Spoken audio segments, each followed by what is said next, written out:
people who have those values and those demographics want something for them. And when they see something that's done really well for them, I feel like the brand loyalty is higher. Like at Onyx, there's the reason why they're doing a hunting app that's specifically for hunters, built for that segment. Right. And they're building their content and they're working around that. Other competitors of theirs, people like a specific thing for your specific passion.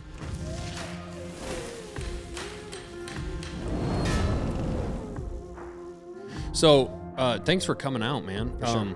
Mountain Tough. It's amazing because you guys have been. What year did Mountain Tough start? So it was in 2016.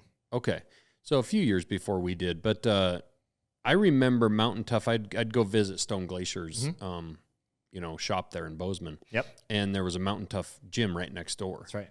And I remember seeing you guys just like as a gym there, but then all of a sudden, man, you guys started popping off online, and just seems like you guys have been growing like crazy. Mm-hmm.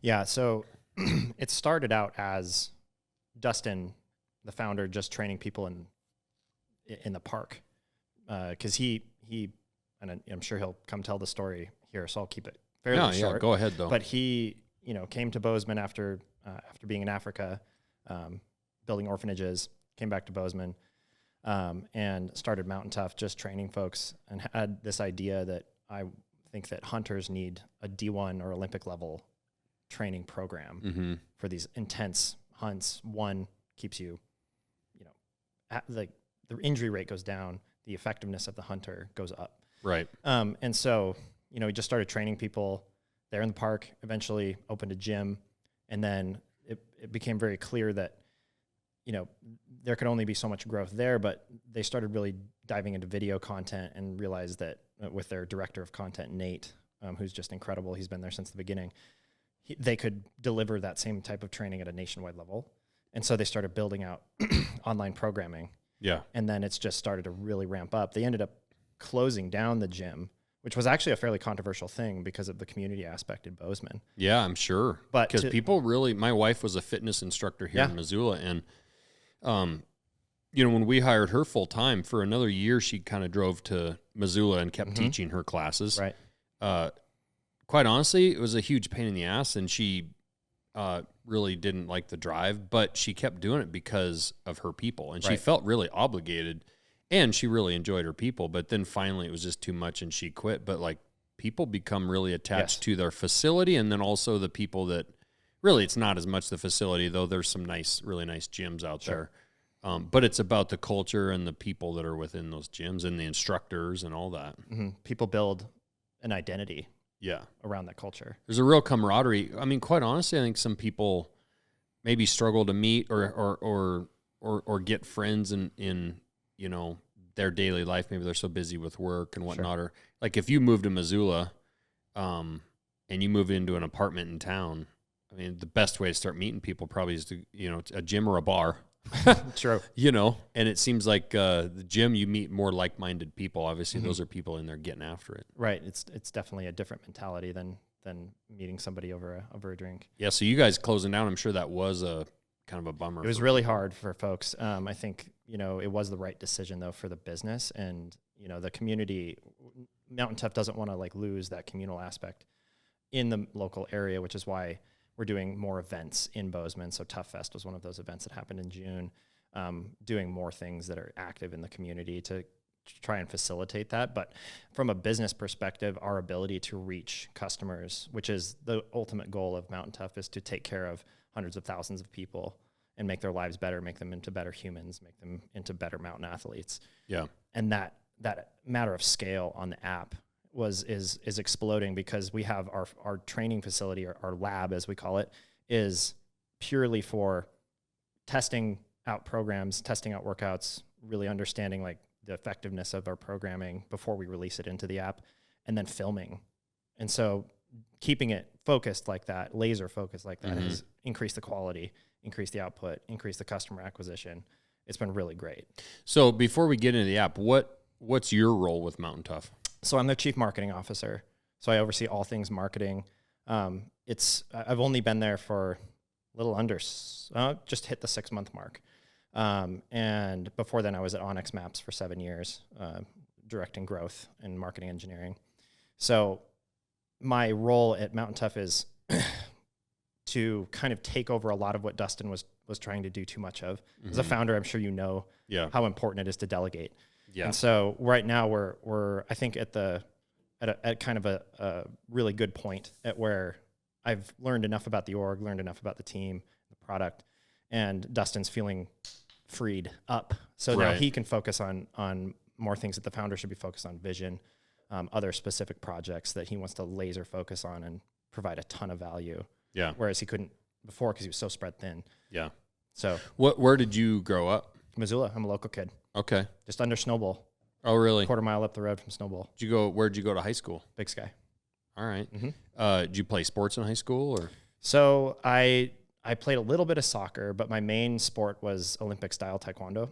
Oh, really? Yeah. So Montana has kind of an interesting historic fighting culture in the Taekwondo sphere. A lot of Korean instructors came over here, and my coach, who was a multinational champion, even went to U.S. team trials for the Olympics in 2000, and amongst other like accolades, he was a very accomplished fighter. Opened a gym, and my father was like, "I want him training with that guy." So I started with him when I was 7, and trained a lot. Fought in national competitions, many statewide competitions. So tell me, how does that work? How does Taekwondo? Because like right now you're seeing this giant, boom with, in the last 10 years with jiu-jitsu. What is Taekwondo? So I to the layman, I tell people Taekwondo is boxing with your feet. Okay. So, in Taekwondo you cannot kick below the waist. So in like Muay Thai, you're kicking the calf kicks or the quads. Yep. Inside the legs. And so Taekwondo is kind of it's more of a sport.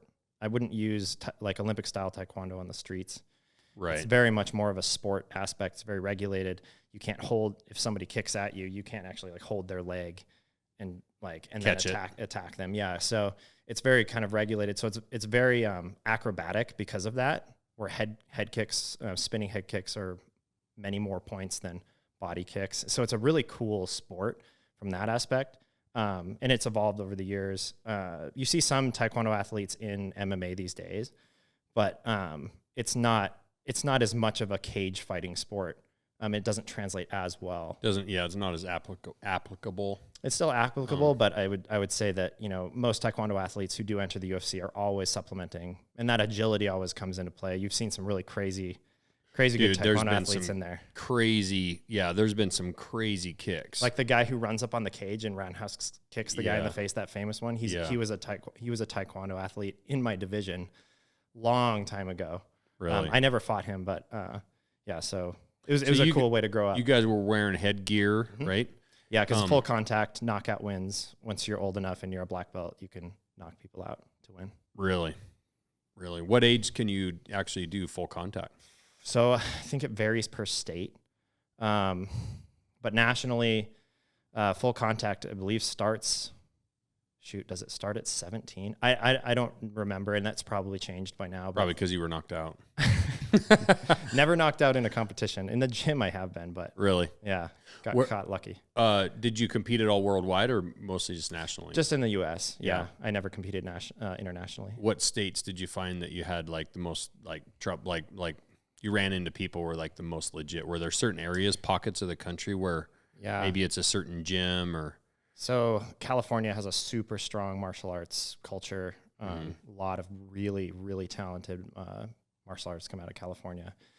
There's a coach down there named TJ Curry who's incredible and has a lot of really amazing students that we got to work with. We had folks like Stephen Lambden, who was the 2016 Olympic contender for the U.S. Yeah. Come train with us at our gym. So we've had and he's, I believe, from Texas and still resides there, I think. But, I would say that the best state in the U.S. probably I think it's got to be California or Texas. And you can't punch? You can punch to the body. Okay. And a lot of times punches kind of more strategic. More setting something up. Yeah. Interesting. Do you still train today in any kind of martial arts, or? Not nearly as much as I would like. It's mostly just pop in the gym, do a little bit more. We did a lot of judo growing up, and I love jujitsu. I did a few years of jujitsu after college, and so because Taekwondo is all on your feet, wanted to be more well-rounded. So if I do lean more into like going consistently again, I'll be going probably back to rolling. Yeah. Yeah, my boy Hank and I, you just met him. We started, I don't know, a couple months ago. We've missed some classes just because of so much travel. That's the hard part, honestly, with what we have going on is just how busy we are, but trying to get to class. So I like to tell some of my black belt UFC fighter friends that I'm dangerous now. Right. Yeah, I'm a dangerous person, and they need to watch what they say to me.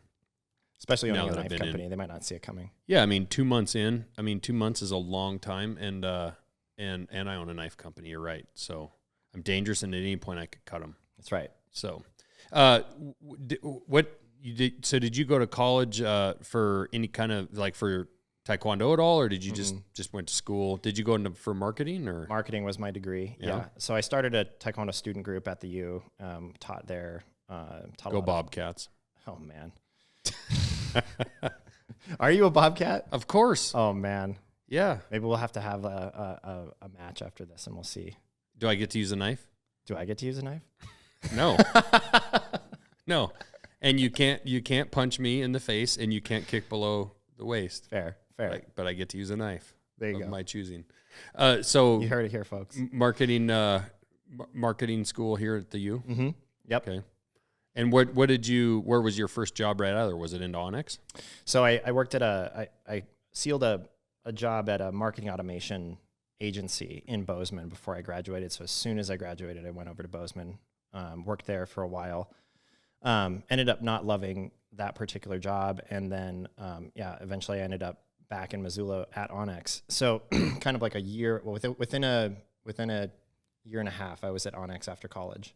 Okay. I was there for 7 years. Nice. Well, you saw a lot of growth. I mean, you talk about being in a company right now that you're in with MTNTOUGH and their growth. Yep. I mean, I remember when Onyx started. Oh yeah. And we were getting our GPS loaded in like Sportsman's Warehouse parking lot on that little chip. Yep. In fact, their first little building, kind of just down the street from Brooks, where they're at now. Their first little office, I was in there one day when they had just rented it and they were just setting it up. Right. And I walked in there to get my chip loaded, or reloaded or refreshed or whatever. And knowing what I know now, I should have just gone and tried to find all amounts of money I could find and hand it to them and invest, because they were just barely getting started at that point. They maybe had 3 people. Yeah. 2 or 3 people. So it's probably Matt, Eric, maybe Holly. Yeah, I don't remember Holly, but I remember Eric. Yeah. Yeah, it's crazy where that's gone. So, I mean, you probably saw a ton of growth at Onyx, huh? It was an incredible ride, I tell you what.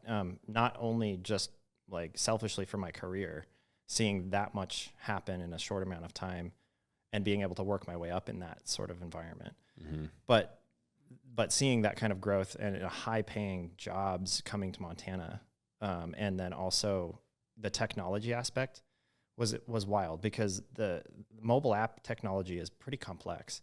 And so that being here and not in like the Bay Area. Yeah. I always told people, I was like, I'm literally doing Bay Area work and I'm fly fishing after work. Yeah. 5 minutes from the office. Right. And so it was wild to watch it.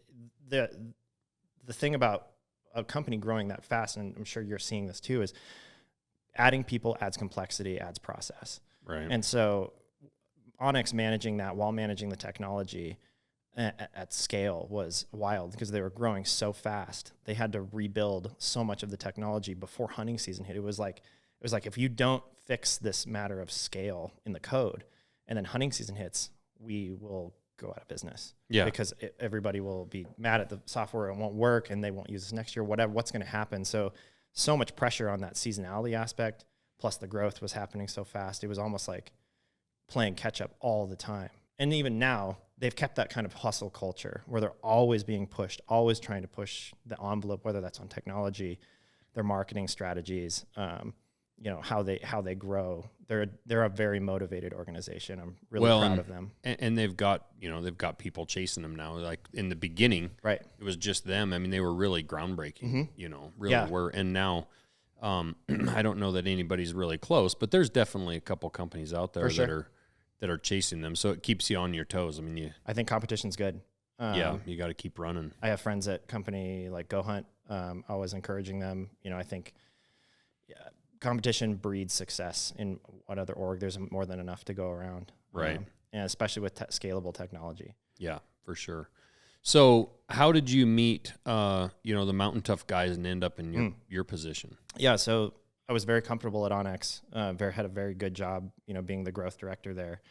I had so much, I'm so proud of my team that I built there. Probably without a doubt, one of the best marketing teams in the world, I would say. Mm-hmm. They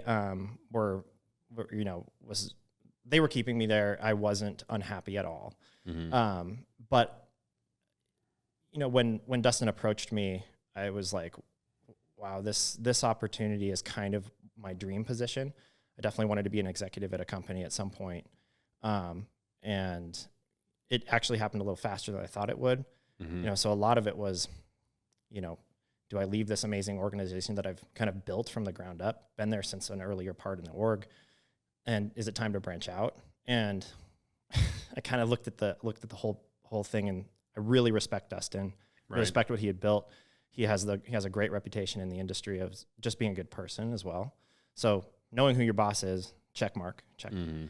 But when are you going to get the opportunity to work for a hunting company, hunting focused company that's in mobile app technology, that's also in fitness, which I have a background in, mm-hmm. and be a chief marketing officer? Like, I've got to take this opportunity. So, that was the kind of the choice. Dustin had known about me for a while through a different connection. We had met before. I'd worked at his gym, and then he approached me with the opportunity, and we ended up finding something that would work out. And then I left Onyx in the best of ways. At a super respectful departure. I have a great relationship with the CEO and my former boss. So that's good. It was a great end to an amazing journey. And it also just taught me everything that I can bring then to Mountain Tough and really drive success home. Right. Did you say you had a background in the fitness world? Was that just through Taekwondo, or just being super fit and training for that? Do you do like weight cuts and stuff in Taekwondo as well? Yes. Yep. I didn't have much of a problem making weight cuts. I was really thin, and always maintained a fighting weight throughout. But yeah, there are weight cuts. My good friend, who's now he's the chief legal counsel for the Secretary of State. Oh, he and I battled. We were state kind of rivals for many years. He was a weight class above me, and we became best friends in college and fraternity brothers in college. And he had some trouble cutting weight, and I have some amazing times with him. He's wearing trash bags with jackets on, and he's walking. Eating cake.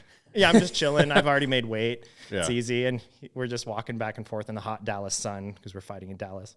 He was just like, oh man, weight cutting's rough. Dude. Yeah, you hear Rogan talk quite a bit about it. Like, he actually hates it. It's really bad for you. God dang. I mean, it's one thing to lose 10 pounds or 5 pounds. And I say that, and that's coming from me who could lose 20. But, these are guys losing 10 pounds, but a lot of these guys are losing 20 and 30 pounds, and they're already incredibly fit athletes. Mm-hmm. I mean, we're not talking, it's not me here, I actually, I'm friends with several UFC fighters, and we've talked about it. And I've asked them, like, what is it like? And they're like, it's just hell. Yep. It's just absolute, like, if I go to dinner with you and I'm in the middle of that, and they're like, I might have like a bottle cap of this and a bottle cap of that and teeny tiny piece of chicken. And then he's like, then I would sit here for the next hour and a half and watch you guys eat. Yeah. And I would be miserable. Yeah. You would think, it's hard because it's strategic, right? Right. If you're heavier on the day of the fight, you potentially are going to be stronger than that other athlete. Especially in jiu-jitsu, where pressure and control and, once you start to get to a position of dominance, applying that pressure and having that extra couple pounds is definitely important. Oh yeah.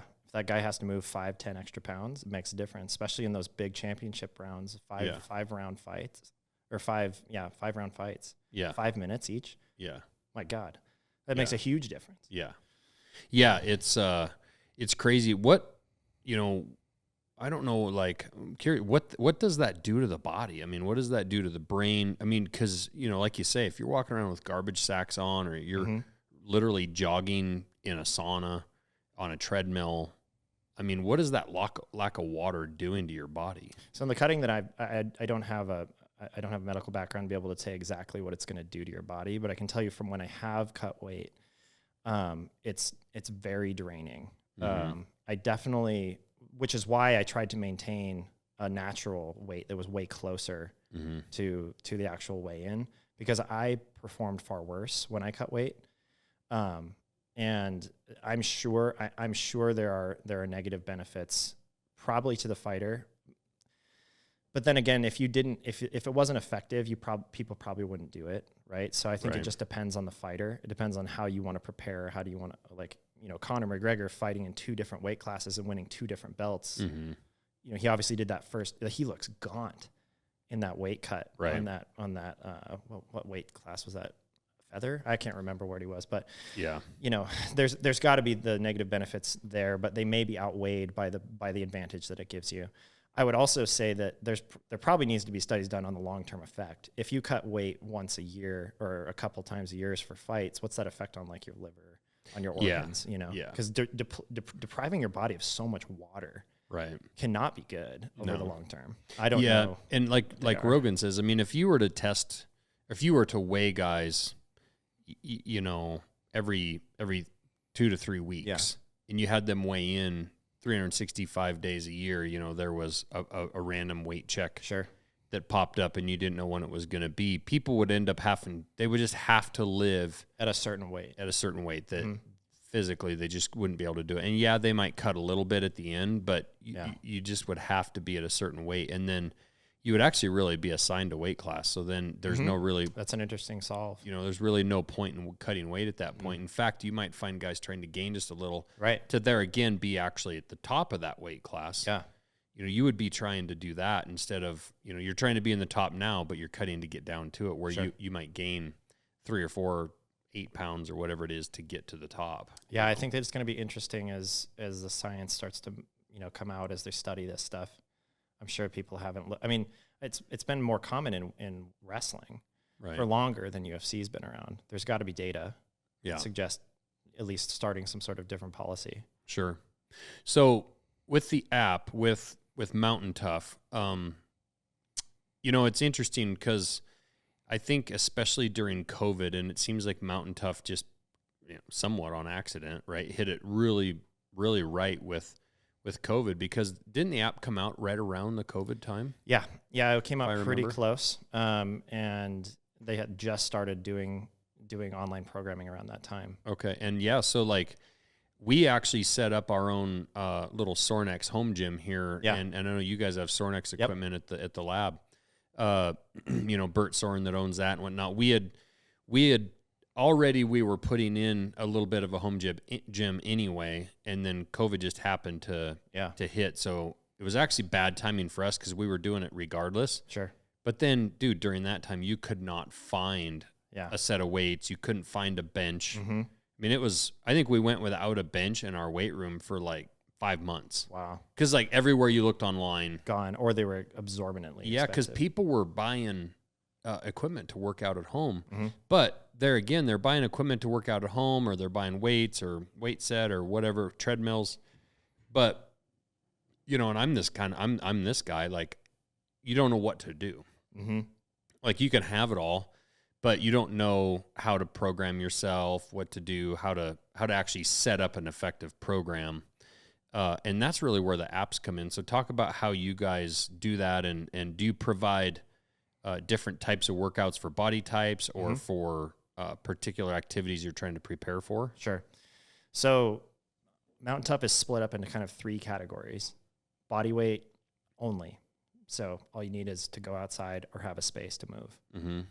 Then there's minimal gear, which is basically a set of dumbbells, a cooler, or a step up box. We love using the Yetis. Yeah. And a pull-up bar for a lot of those. And then there's full gym. So if you have access to a full gym with all of the Olympic equipment, maybe some sleds. So that's the program we break out. And then in those programs, you'll have a beginner, an intermediate, and an elite level.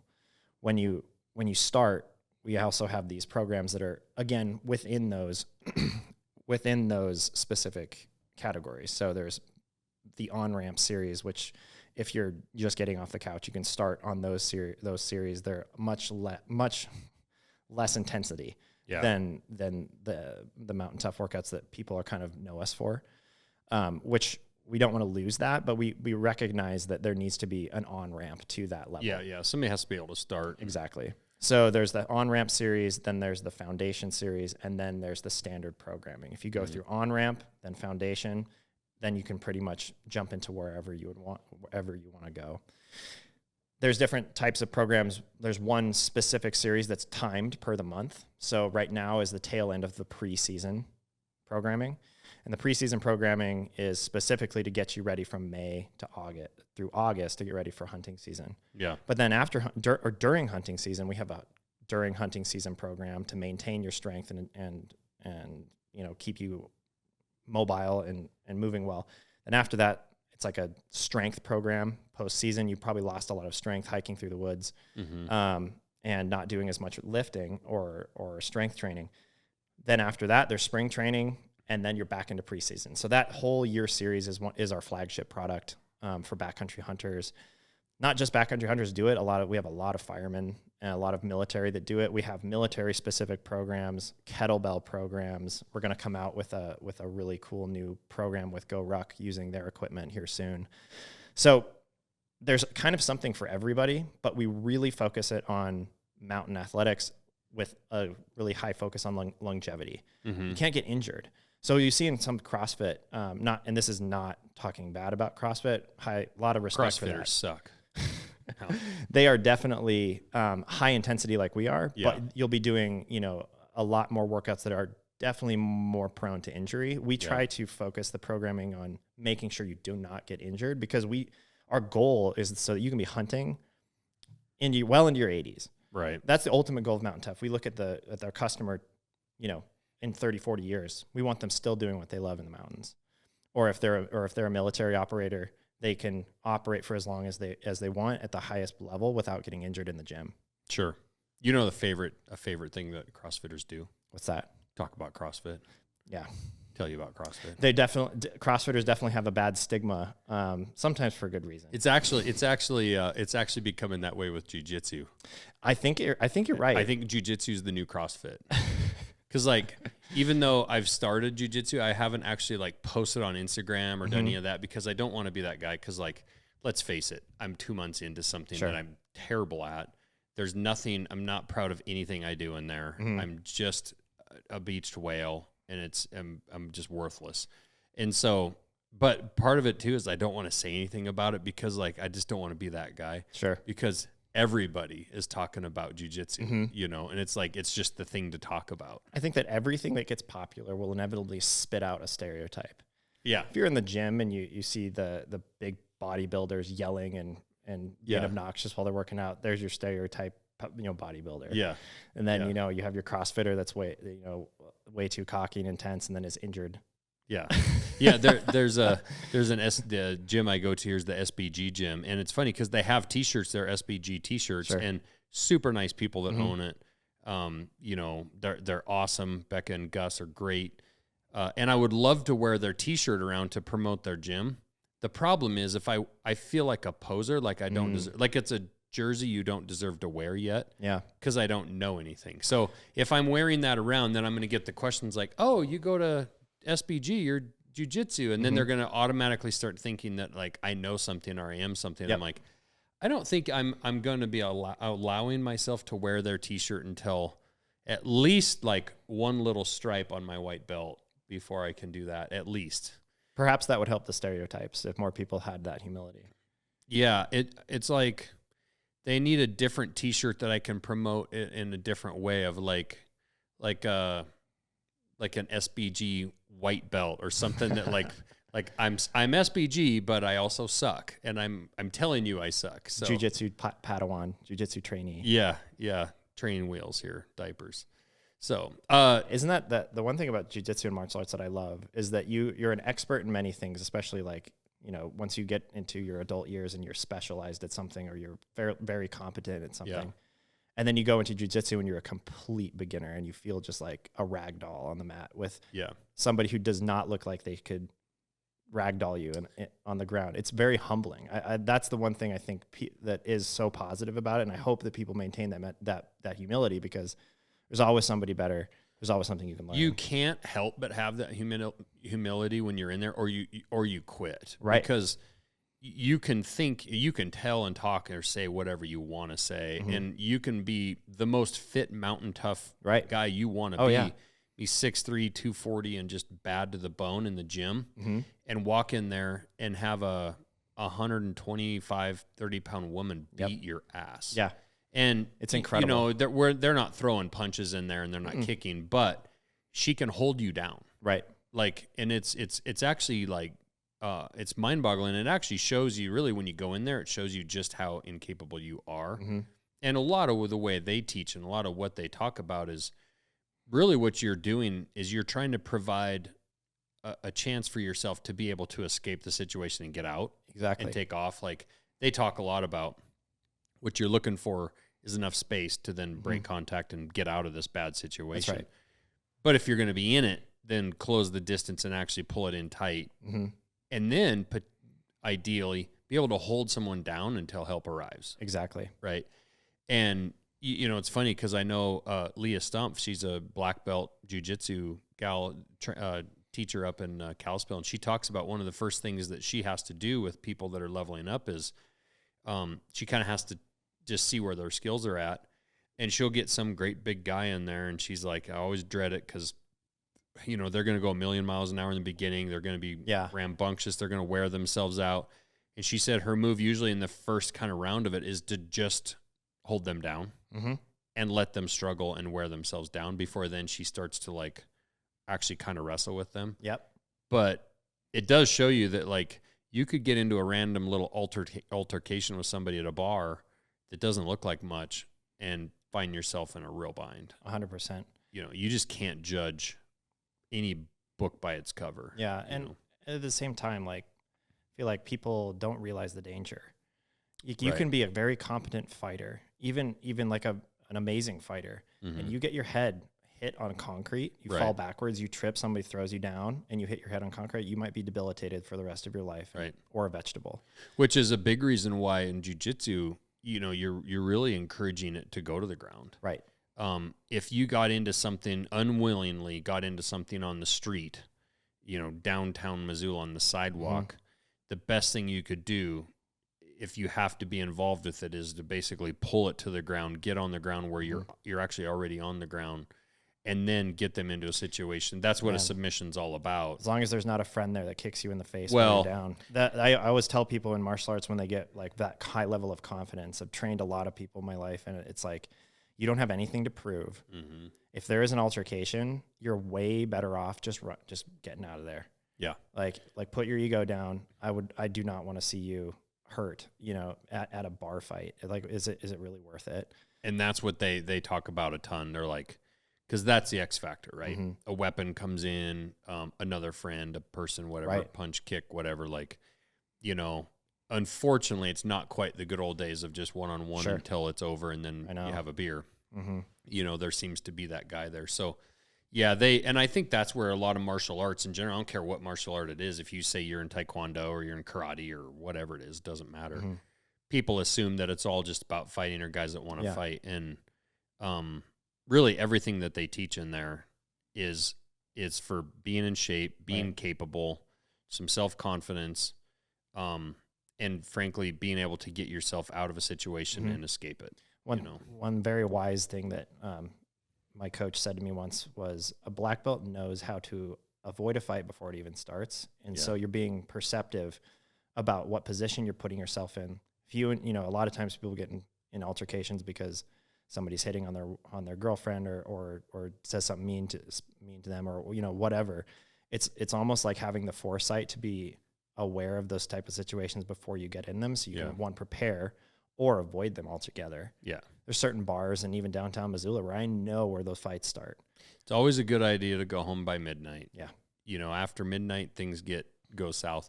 You know, and you think about it, I mean, you know, if outside on a sidewalk, you kick somebody in the head and maybe they deserve it. Right. But you kick them in the head and they fall over backwards and whack their head on the curb, you might be in prison for the rest of your life.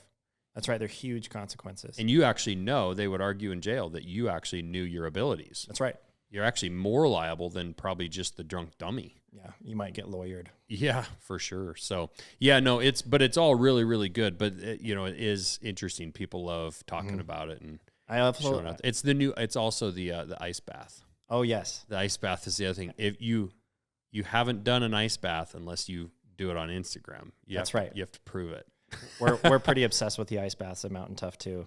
Well, I'm curious what you guys have what you guys have found, but I had never done it before, and my wife was really wanting to do them, and we were out at Bert Soren's at Winter Strong. Oh yeah.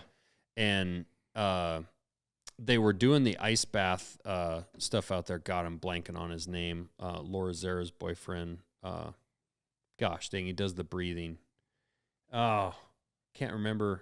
He played for the who was it, Henry? Dang it.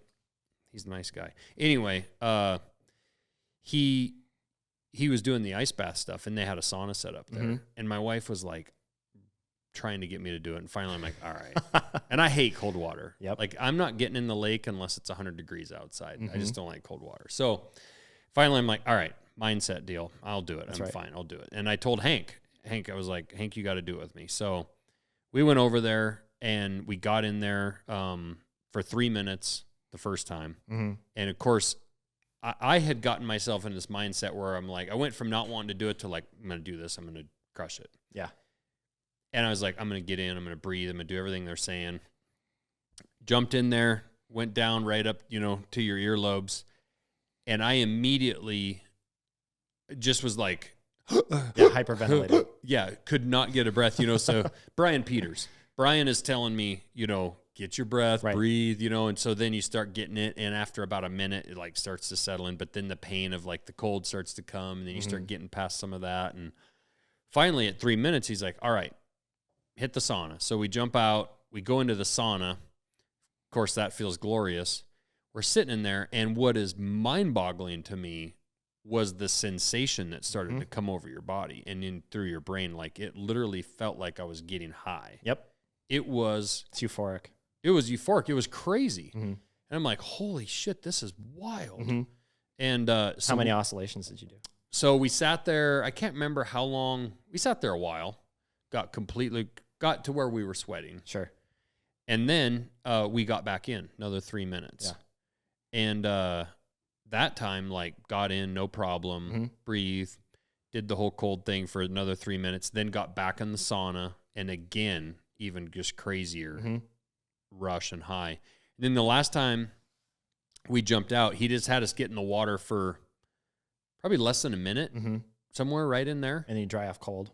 Yeah, and then I was like, I'm getting back in that sauna, and he was like, nope. You're not. And it was probably 45 degrees outside. Like, it wasn't warm. And I was like, dude, you know, I got to dry off, and then I'm going to be freezing my ass off. Like, we're outside 45 degrees.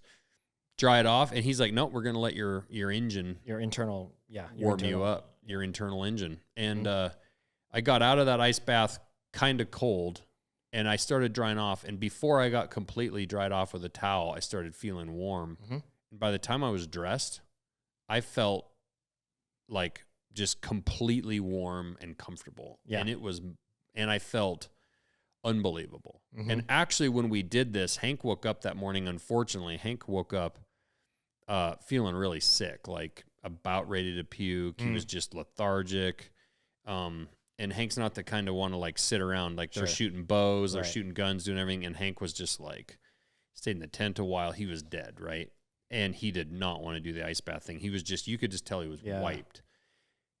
And Brian was like, no, this is going to help you. Right. And he did that whole cycle, and we got out that third time and warmed up and started putting clothes on. And he felt like, he's like, Dad, not only do I feel like better, I feel great. Yeah. And then probably 2 hours later, he started feeling cruddy again. You know, like it's not like it cured him. But it woke it. I wonder if it just, I don't know what the science is Something on this, fired up in that body that made him better for a while. Like he was really alive and active for the next hour or two. Yeah. And then, you know, kind of that sickness. And it was kind of 24-hour bug. He felt pretty bad that night, and the next day was better. That'd be a good question for the Huberman podcast is like, if you're sick, how does hot cold therapy affect your body? Is it good, or does it stress your body out too much and make it harder to fight the bug? I wonder. I don't know. I don't know, because the next morning he was good to go. Maybe it does wake that internal body up. It happens. You get a 24-hour bug. We all have gotten them, and then you're better the next day. Yeah. But also, like, I don't know, did it actually like kick his body into overdrive, and did he kick it quicker? I don't know. You should ask one of those UFC fighters who do a lot of cold plunges if they know. Yeah. If their trainers know. That'd be really interesting to know, because this winter I bought a horse trough, just filled it with water and started doing ice baths a lot. And I felt like it increased the energy. I do it first thing in the morning. Not super if cold. If it's not on Instagram, I don't believe it. I've got some. Okay. I'll show you. But that was an amazing thing to do. But I don't know, like, if you start to feel sick, how should you use it? Yeah. I know for sure saunas are really good at, decreasing your cold, because you're basically simulating a fever. Mm-hmm. So I know that hot is good. I have no idea on the cold. Yeah. And, I was actually thinking about it as like, had we been home and had that been our setup and stuff, like, I wonder, had he done that in the morning, got to feeling really good? Like, what if you do it again at noon? Right. What if you do it again at 6 o'clock at night? Sure. Maybe again at 11. I'd be really curious to know, like, could you overdo it? Like you say, is it good? Is it stressing your body too much? But like, just from the way he felt for the nenext 2 hours, it makes me think like it must be good for you. Mm-hmm. It certainly gives you, an endorphin rush. I was doing it consistently every day for probably a month, and in just the bitterest cold, where you're breaking the ice to get in. And then we had a trip to California to go see some family, and I didn't have access to any sort of cold plunge while I was down there. And I craved it. Like, in the mornings I'd wake up and I'd be like, that burning sensation you get on your skin and from that really cold water, I'm like, I miss it. Do you go in from there into a hot tub? So depending on what I was doing, for a while there, I was just doing the cold only. So I go in for 4 minutes. Screw that. And then I need warm that up hot tub. warm. So I have a hot tub right next to it. I don't have a sauna yet. I have a hot tub. So when I do the oscillation, I'll use the hot tub. Okay. But I want a sauna, because the sauna's being at, the hot tub's only at, like, I think the hottest mine goes is 106 degrees. Oh, right. But a sauna, you want your sauna to be like 180, 175. Yeah. And so that is actually a little bit better than the hot tub, from what I understand. And you're also inhaling that, which correct. You're warming up also from the inside out as well. So, because I've thought of that. We've talked about putting one in. The only thing we've talked about getting one of those like Moroscos or something like that. Sure. But again, you kind of have to have it inside in the country we live in. Yeah. As far as like an actual, now the horse trough thing you can do.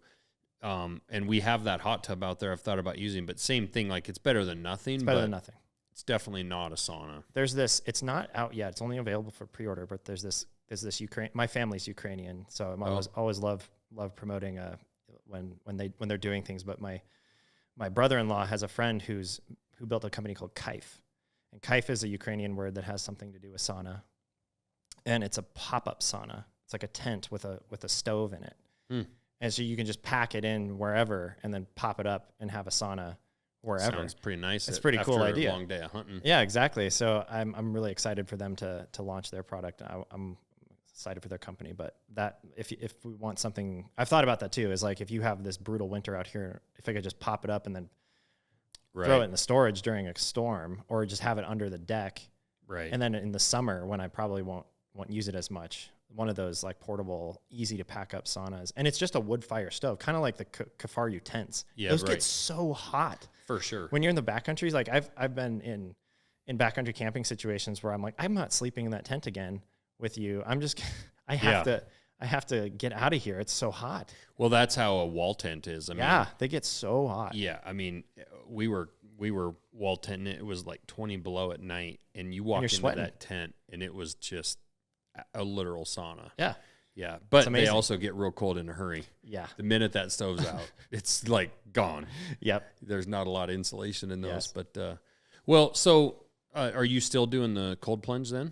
Well, I don't have an ice situation, so I was just using the cold of the winter. And I'm looking at those $4,000 or $5,000 like chilling things. I'm like, I don't know. Yeah. We'll see. As soon as it starts getting cold again, I'm going to do it naturally again. And I've looked into one of our coaches, Donnie Bigham. He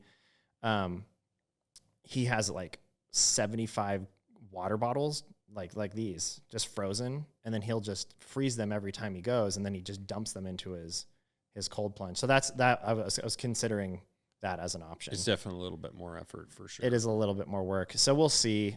I'm definitely. At the Mountain Tough gym, we have 2 horse troughs as well. Then we just use the cold. Bozeman gets so cold that thing sometimes has, 1.5 inches of ice in it. Yeah. But in the summer, it's like, well, how do we manage this? So it'd be cool to see a lower cost option on some sort of unit. I don't know if they sell like a cooling unit you could hook up to like a barrel or something.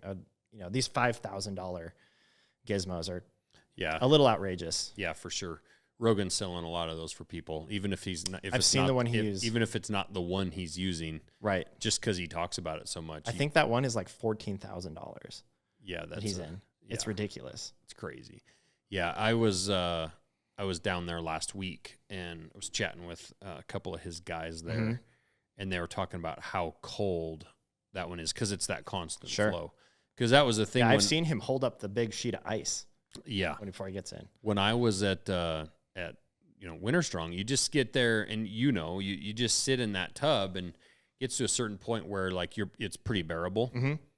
But then if you just start swishing your feet around, it's called I think it's called a thermal shield or thermal barrier. Yep. Like a little bit of water between you and your skin heats up just enough. Yeah, if you move around, it's different. It's crazy how much just a tiny bit of movement there makes difference. So if that water's flowing the whole time, it's way colder. Yeah, way colder. Miserable. From our perspective, there's a lot of studies on like the benefits of the cold plunge. What Dustin really likes about it is the mental toughness game.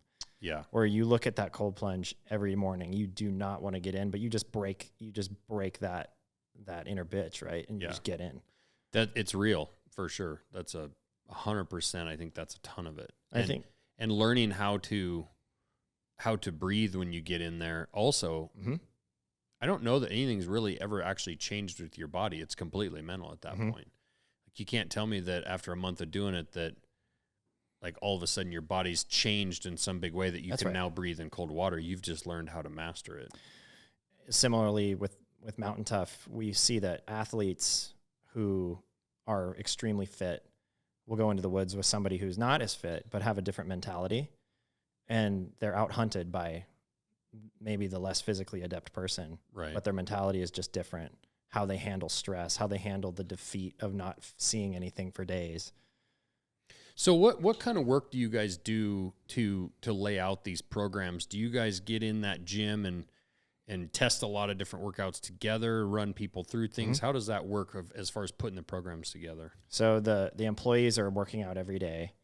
It's like required. Dustin will drag you out of the office and make you work out, which is sort of a sense of pride that I have. I think that's a good cultural aspect of Mountain Tough. So the core team is always testing things. Dustin being kind of the head trainer, and Sarah, they're always wanting to experiment with the core employees. Then every day or every other day, we're filming these daily workouts with 2 athletes. So if Sarah is oftentimes, she leads the minimal gear daily workouts. So those are new workouts that are posted every day, and then they disappear, which adds a cool level to it. But she's always testing different things on those athletes. Kind of the Instagram story of a workout. Yeah. And so that's kind of like the always on testing that's happening, throughout Sarah's experimentation. She'll be able to develop certain programming based on the MGDs and the workouts that we're doing in-house. The other aspect is we will actually bring in cohorts of athletes and have them run through a full 16-week program. And we study them, take VO2 max tests, do body scans, and really, use that to hone in the system. And so when you're doing a Mountain Tough workout that's in the app, it's been thoroughly vetted and tested. And I think that is the probably like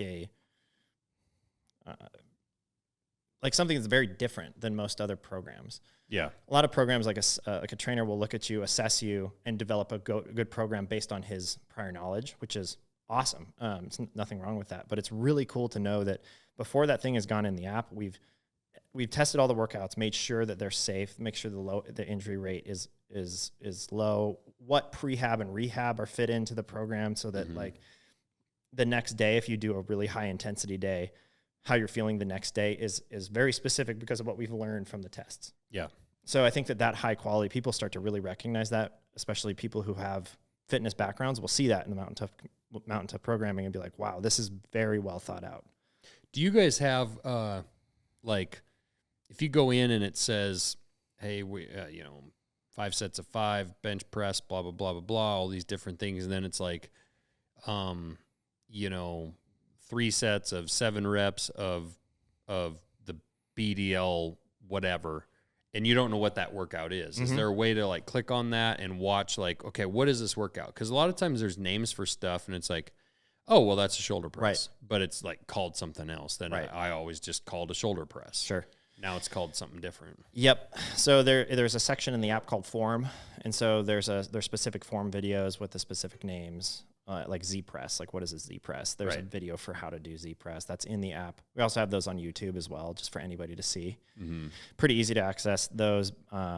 And I think part of doing some of the workouts is making sure you watch. Like we'll do the non-follow along videos. So again, back to like the categories of the programming. I laid out all those other categories, but there's 2 more on top of that. There's follow-along workouts that you can just throw up on a TV and do the workout with the athletes on. Or there's a gym workout, which you don't want to be watching something when you're at the gym. It's a printed out PDF, and there's a corresponding video that explains the workout and then shows form and shows which workouts are. So if you're not doing the follow-along workouts that they demonstrate while they're doing those workouts, you're going to have the video that goes over all of it, and then we'll show you form as well. So I highly encourage people to make sure that you watch, if you're doing the non-follow along, the self-guided, make sure you just on your way, before you go to the gym, take the 8 minutes to watch the workout, make sure you understand each movement, because the Mountain Tough movements are very specific, and we do things certain ways for very specific reasons, and that's explained in a lot of the videos. You actually have a reason. Yeah. There's a method behind the madness, even though if you're sweating and dying after doing 200 lunges, you know why. Yeah, no, that makes sense. And the follow-alongs do make sense to me, because that's honestly why my wife's classes were so popular. Right. People come to those classes, they don't want to have to think. Yeah. They don't want to have to watch a video or do any planning. Yeah. They just walk in, hey, grab these weights, grab a bench, and do this. And then and she would work out with them, obviously, but it definitely was something that was just like brainless for people, you know, in that class environment, which again, like her class, just like it does in a regular gym, it became kind of a community of its own. That's right. But that makes sense that people might even want to use that follow along for a while to just learn the names of some of the workouts. Totally. Until they're ready to branch off on their own and try some of the other programming. That's right. From Montana Knife's perspective, from just a community building perspective, I mean, our product is very community based. There's comments, there's this whole thing. How are you guys focusing on community building? Because it's more of like you buy something, you have it. How do you build that community around a product? Yeah, I mean, that's an interesting question. I mean, from an employee standpoint, you saw the bows hanging on the wall downstairs. Right. Like that's a big part of what we're doing. And to me, it's critical that I don't ever want there to be a separation between us upstairs and them downstairs. It's not an us and a them. It's, it's we. And that sounds cliche, but it's really true. So, we have kind of a kickoff meeting for the week in the morning on Wednesday or on Monday. And then on Wednesday mornings, we have more of a general meeting that's really designed around kind of teaching and informing the employees downstairs of like what's happening as a whole of the company. So like, what is the marketing department doing? Why are they doing it? Who are they working with?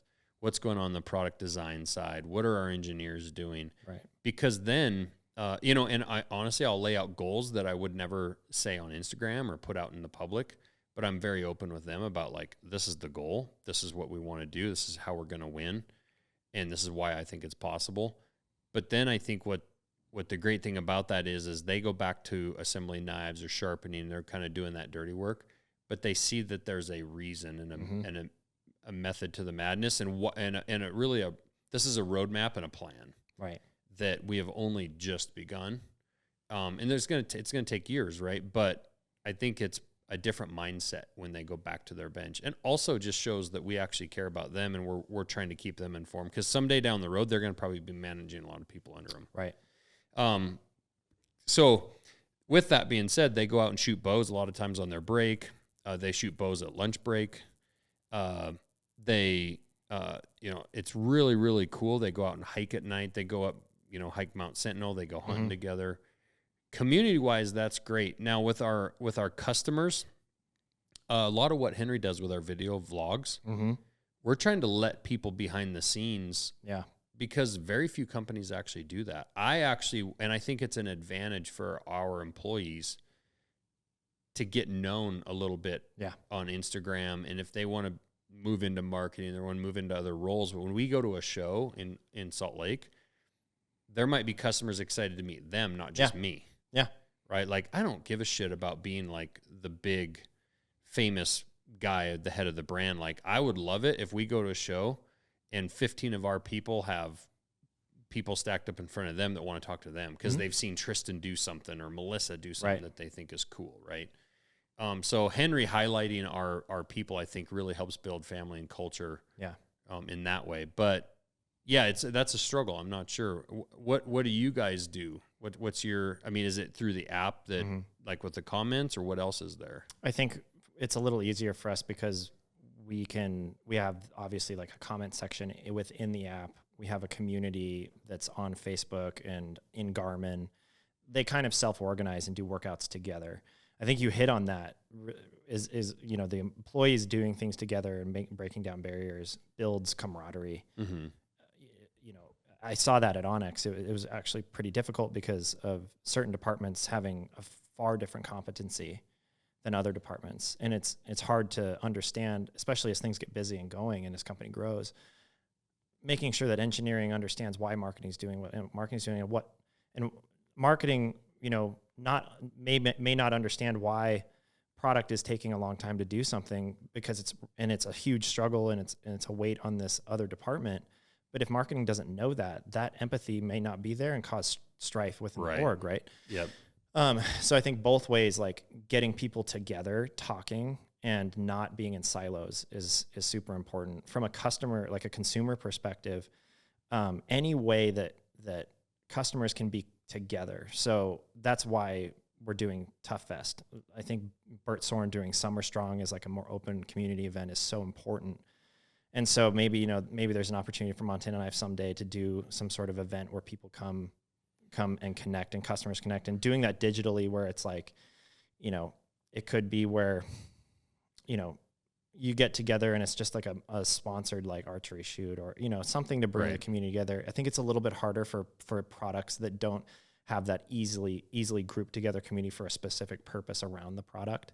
Whereas Mountain Tough, it's like, hey, let's go ruck this Friday, and then 3 or 4 buddies go rucking. And we've done a couple events, but we actually have plans on doing more. And I agree. We actually want to bring some of our friends that we're partners with, in and do events here around. Maybe it's bringing in John Dudley to teach about bows, or John Barklow to teach a rewarming drill or about gear, right? Aaron Snyder about backpacking packs, or, whatever. Have you guys come and talk about fitness and all that stuff. So definitely there's a need to want to involve our customers more. There's some cool customers of ours that started a Facebook group. Exactly. That self-organization is really important to foster, and it sometimes can't be forced, right? Right. And we actually, I need to be a lot better about checking in and interacting with them. Yeah, I think that would be a really good. Because they do a great job. And I actually wish there was a better, better way to interact more. Cause I interact a lot with like my followers and stuff on Instagram, Right. but those followers don't see those comments or those Right. conversations. It's me and them. It's not us. And it's not right? very scalable, right? No, like and what I've also noticed is there's a lot of like fragmentation right now in communities. You have Reddit, you have Discord, you have, Slack, you have Facebook groups, you have now Twitter Spaces. And I'm on none of it. But it's like, where do you want to focus? You Right. can't be at all at the same time. And so I've seen, I think that's going to be an interesting thing as we move forward in the digital era. Is like, how do you focus? Where do you decide to build that community? Where do your customers naturally gravitate towards? That's probably where you go. I think you're going to see it really with VR, Maybe. with virtual, and I think you're going to see, the ability to hold a VR event and have people hang out in the knife shop with their goggles that would be on. Interesting. Like I think that's really where a lot of that's headed, and you're actually going to be like, we're all going to be walking around in the shop together and having a party, and you're going to be sitting literally in your basement. It's going to be bonkers, but I think that's where that's headed. I could see it for sure. What you mentioned that your guys' app communicates with the Garmin watch, and how in what way? Sorry, maybe I misunderstood. There's a Garmin community that is self-organized. So there's like a group you can join for Garmin. It's definitely something we're interested in building, because there are certain things in Garmin or Apple Watch where you could have a certain type of workout that tracks your heart a certain way if you're doing it. We'll look at that in the future. We'll see. I think just like with everything, we got to listen to our customers and see like how badly do they want it, and does it make sense for us to try to build that technology? Yeah, if I was using the Mountain Tough app, it would be really, really nice. Like I'm wearing this Garmin Phoenix watch, and it would be really nice if, let's say I had a big day, right? Let's say we went hunting this morning. You and I went hunting. We hunted till noon and worked our asses off, head home, and then we're back in the office, right? But then it comes time to work out in the evening. Yeah. It would be really nice if your data from your watch communicated into your workout app. Agreed. Or at least have like some sort of record of the day. Right. And that's the thing of like, where is your total? Because what I've noticed right now is there's apps that track this and track that, but it's not necessarily all brought together to combine one. Like this watch might track 90% of my day, but the 10% was me rucking a mountain. Right. Mm-hmm. And obviously it'll track some of that. It'll obviously kind of track that you took those steps and stuff and your heart rate and whatnot. But it would be cool if within your app, all that data could be kind of put into one place, and you'd actually have like, you could go back and look at record and stuff like that. Yeah. And I'm sure Garmin gets that all the time. I'm sure there's other apps that are wanting the same kind of stuff. I think Strava does a pretty damn good job at that. But Strava is very general. And I think for Mountain Tough, if we could build some sort of Strava-like community, I think people would really gravitate towards it. As you know, being, a consumer brand that's focused on a specific kind of set of demographics and values, people who have those values and those demographics want something for them. And when they see something that's done really well for them, I feel like the brand loyalty is higher. Like at Onyx, there's the reason why they're doing a hunting app that's specifically for hunters, built for that segment. Right. And they're building their content and they're working around that. Other competitors of theirs, people like a specific thing for your specific passion. And so I think that would be really cool for Mountain Tough to do eventually. Yeah. Yeah. I had an Apple Watch for a little while, and I hated that thing because it actually accidentally got lost because we were cliff jumping in the Clark Fork, and my Apple Watch came off but I was sick of it at that point because when I was bear hunting this spring, I put it on just outdoor hike to track it, and it would ask me every half hour, are you still working out? Yeah. I'm like, yeah, leave me alone. Like when I set the outdoor hike, if I want to hike all day, just track it. And that's where this Garmin watch has been really nice. It's I haven't learned all the full functions. I've only had it for a month. Which one are you running? The Phoenix Solar Sapphire or whatever. Yeah, I'm running the Epics. I definitely like the Garmin's. I am both me and Nate over at Mount Tough are sick of watch notifications though. Yeah. I've offed pretty much all of them. Yeah. When I got this one, I said no to all notifications. So it's literally pretty much just a time tracker and then a fitness tracker on the app. And I love it. Not Same. having any buzzing on my wrist has been really nice. Same. Yeah, the only one that I've left on is my texts, and the reason why is it's actually kind of nice. Like if you and I are having a conversation or we're chatting and it buzzes and I look down, I'm like, I can get back to that urgent later. or not urgent. Yeah, and if sometimes there are some urgent things, but I got rid of all other notifications. Like, it drives me crazy. Yeah. I'm buzzing all the time. It's a distraction, and it can be really overwhelming. Every single app wants to notify you. Yeah. Even when people drive in our driveway, we have a security system here, which is really handy, and it's good on my phone, but I don't want my wrist buzzing for it. But I get a notification and a video every time someone drives in. Mm-hmm. And really what that's for is when we're not around here. Right. But I definitely know who's coming and going and what time employees are showing up and all that stuff. But I have 25 employees showing up here, or 20 employees showing up here for work. I don't need my watch to buzz every 3 minutes at 8 o'clock in the morning. That's funny. Yeah. What do you think of the growth in Montana? Like, especially Missoula right now. You've been here for a while. I grew up here. Have you been here? How long have you been? Yeah, I grew up in Lincoln, up 80 miles east of here.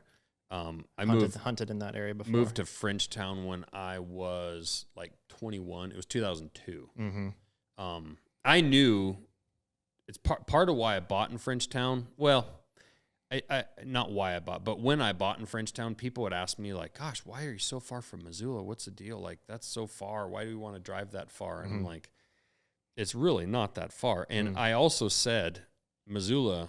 Really, I could see it. I was actually doing excavation. I could see that the South Hills of Missoula were filling up. Mm-hmm. It's where all the development was happening, a ton of it. Right. Well, now it's moved out to where you are, right, towards the Y, and it's also moving out this way. And I said back then, Missoula will eventually just be solid all the way to Frenchtown. Mm-hmm.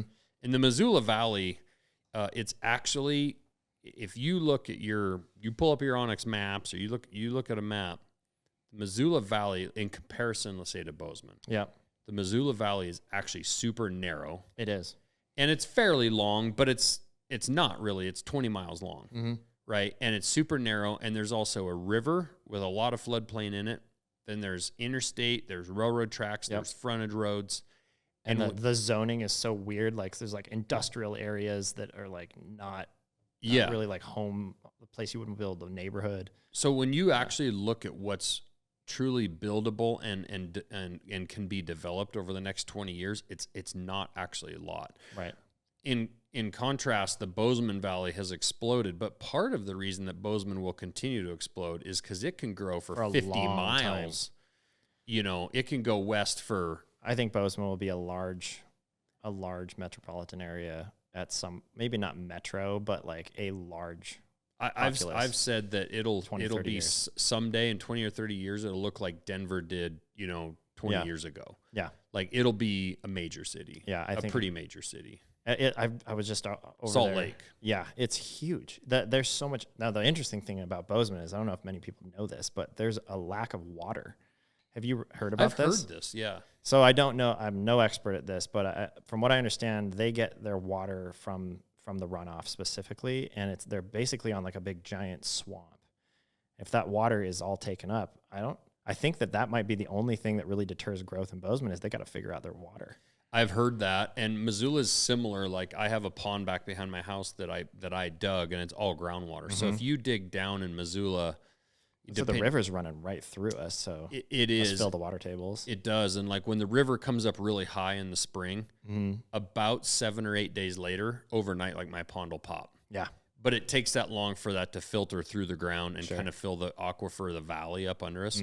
But if you dig anywhere kind of in this valley, 10 to 20 feet deep, you're going to hit water, and it's endless. Like Missoula has amazing water in the valley. Now, the hills around Missoula have no water, right? And there again, that's actually what's slowing down some development. These hills going between like where I'm at and you're at. Yeah. Those hills on that north side, as soon as there's a city sewer and water line, those will explode. Right. but that's the only thing holding things back. You know, and you know, so yeah, they're digging one right behind our house, basically. Getting the water, yeah, or water, both. Really? Yeah, there's a lot of excavation happening back there. There's gonna be a huge neighborhood back there. Interesting. Yeah, no, it's. I've said that you have seen in a year the prices have come back to earth just a tiny bit. There's hope, I think. Some, and I think it's going to continue for another year. I think those prices are going to continue to come down a little. My advice to people is buy at a high interest rate if you can afford it. And if the prices continue to depress, don't let interest rate be a deterrent, because the likelihood of that decreasing and you being able to refinance is pretty likely. Right. Yeah, no, I agree 100%. If you can afford the payment, take it, assuming that it'll probably come down in the next 3 to 5 years. It's going to be a lot better. I mean, even a 30-year mortgage, even if it's 10 years, it's okay. Like a refi at 10 years will save you a lot of money in the next 20. But the point is, if you don't buy it, the minute that those rates do start coming back down, it's just going to start going right back up. And again, the supply and demand issue in Missoula is going to be way worse than Bozeman. I agree. It's like Boulder. Boulder was kind of the same way, where it was like it can't grow anywhere. It can really only just get more valuable. Yeah, which is actually a little bit of a concern and a problem for a company like ours, who we hope to hire 200, 300, 400 people over the next 10 years. 100%. That's going to be a challenge, Yeah, no, I think it's going to continue growing, and honestly, we can complain about it, or we can just, it's just going to happen whether you like it or not. So I did have one kind of deeper question to ask you, as I was thinking about what should I talk to Josh about, and I was listening to Elon Musk talk with Lex Friedman about his why he does what he does, like where he draws his strength. I don't know if you've seen that episode. Lex essentially asks him, like, how are you able to do what you do? What gives you strength? And I thought the answer that he gave kind of made me think, I wonder how other founders think about this. So Elon said, he's like, he kind of takes a long pause when Lex asks him, like, where do you draw your strength from? And Elon's like, I don't really need motivation. This is just what needs to be done, and we're going to do it, which to me was, he knows his sense of purpose, and he doesn't need motivation to do all the things and work as hard as he does. He just has his purpose down. Yeah. And it's what gives him that strength and resolve to have that vision of how he wants to do. So, you have this amazing vision, and it's close to my heart because I love Missoula. Hearing you say, I want to bring 400 more employees to Missoula, like being a local guy, I want that for my home. Yeah. And I'd be curious, like what is your purpose that gives you that resolve? That's a good question. Really, a big reason why I launched a hunting knife company was because for years I would walk in stores and I would see a lack of what I thought were really high quality options for people. And frankly, because I sharpened so many knives for people for so many years that we're passing them down, it bothered me that a lot of the stuff that either the knives were being thrown away now with replaceable blades, or they're passing down knives that are kind of junk made in China. Yep. And not every knife company out there, but a lot of the stuff that guys are using, at your age right now, you got a new little kid, like you're fairly young, you go to Alaska right now. The last thing you're thinking about with the gear that you take to Alaska is what you're going to do with it when you die. Right. Or who's going to have it 25, 30 years after you're dead, right? You're just using a tool. But the fact of the matter is, someday there's going to be some grandkid out there saying, my dad was the chief marketing officer of this cool outdoor workout brand. They had an app, like blah, blah, blah. Like, social media had just become a major thing in the first 10 years of it. And they grew this cool app. And all I have left of him is his knife, right? Or his gun, right? And it's something that he can actually still carry and use if he would like to. Bows get maybe occasionally passed down, but they don't ever get used. Guns get used. Nobody shoots grandpa's bow, but definitely people use grandpa's gun. They definitely use grandpa's knife. As men, we really only pass down knives and guns, maybe art and jewelry. It's true. Women, jewelry, right? And maybe, a watch or a car. You're not passing down today's cars. No. Today's cars aren't going to run in 100 years. So for me, it bothered me for so many years. It's why I talked about this knife company for 20 years before I launched it, is I kept going in stores and being like, there's nothing in here that feels custom, but is the price of more of like production. Yeah. And so and it's still like we've gotten this amazing start, but honestly, we've barely gotten going. If you go ask millions of people across the eastern coast or the southern part of the country or wherever, even in our own state, the rodeo last night, we're sponsoring that. And most people in there probably don't know who we are. Right. And for sure, across the country in the hunt industry, I would say 9 out of 10 people aren't going to know who we are, at least. Right. So it feels like we've made all this progress, but I always tell our employees on these Wednesday morning deals, like we've just begun. Yeah. And as far as like motivation and whatnot, like I don't need motivation because I feel like kind of like Elon was saying, like there's a need, and I feel like we're making one of the very few items in this world that'll ever actually get passed down and be around in 100 years. Yeah. You walk into Target and find me something that's going to be around in 100 years, Good 5 luck. years, 10 years, Mm-hmm. right?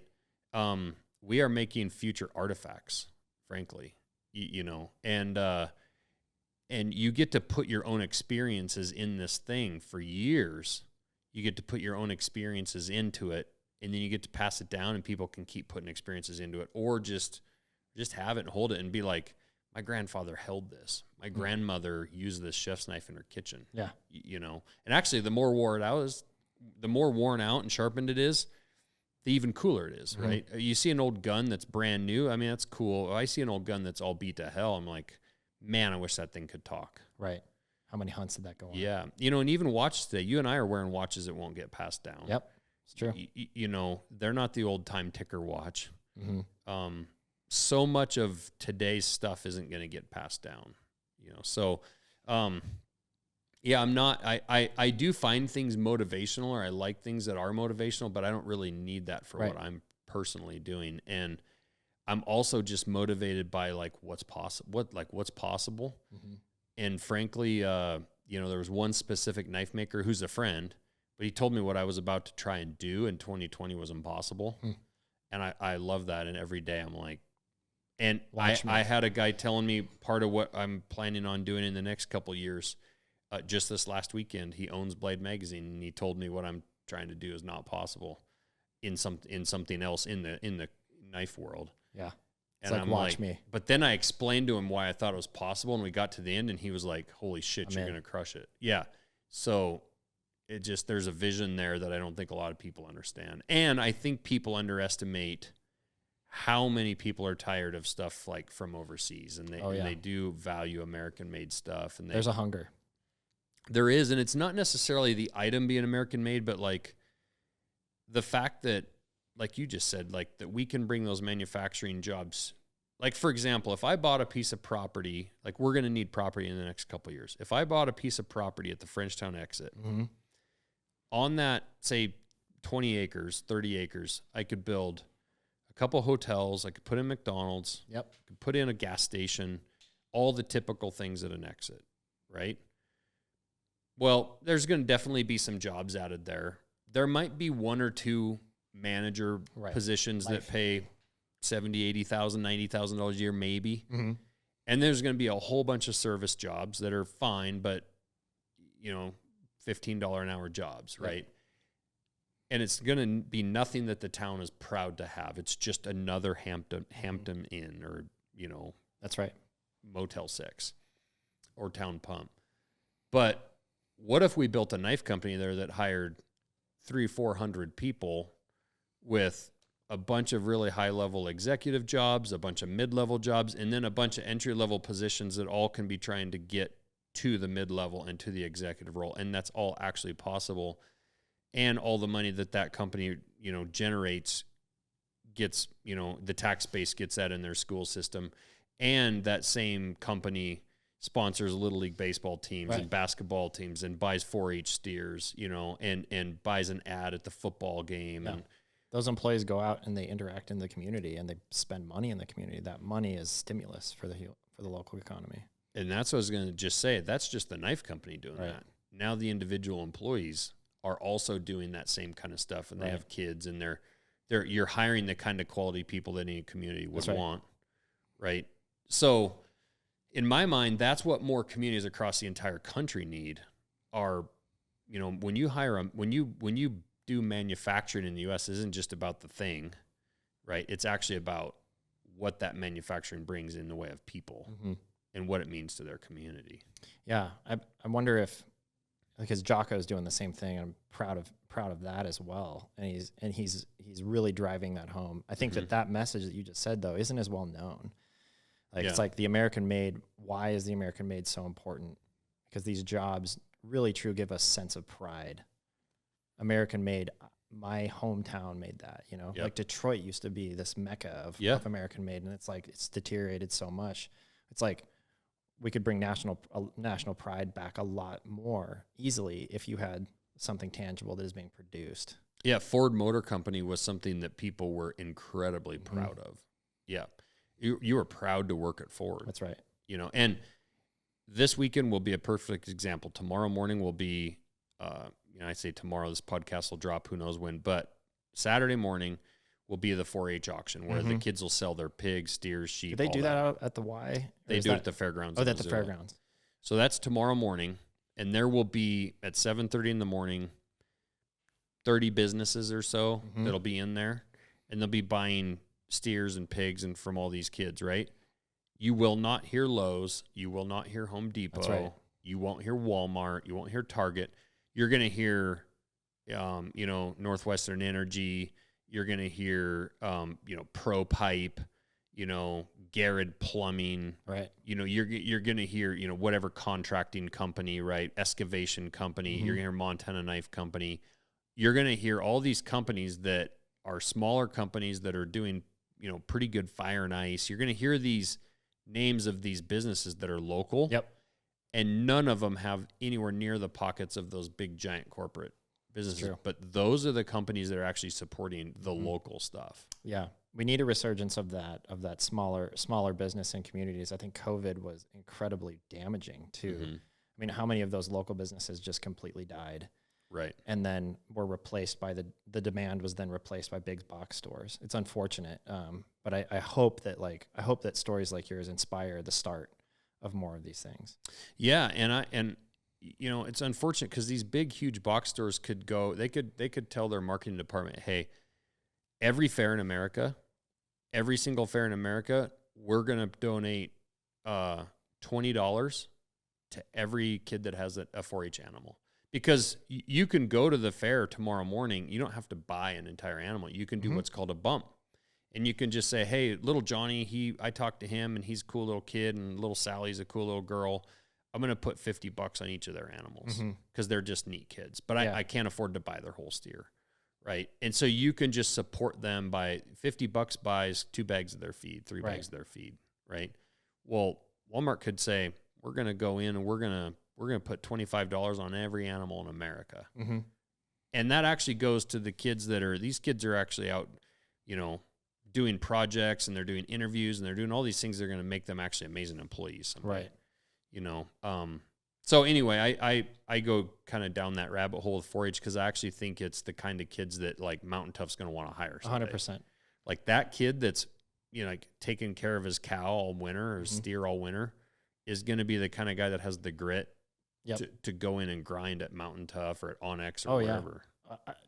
Working across many different industries and even consulting in a few, I'll take a Montana kid over anyone, you know, from the city. Like, unfortunately, like there's just a difference of somebody who grew up in a rural community, or even just who understands, you know, kind of what it takes in just little things. Like, you ever shoveled the snow, you know, in the Montana winter, right? Like, even just like the chores that are here are harder. Yeah. And I've noticed that a lot of these Montana raised people are just built different. And there's been tech companies that have moved here specifically because they love that workforce. Yeah.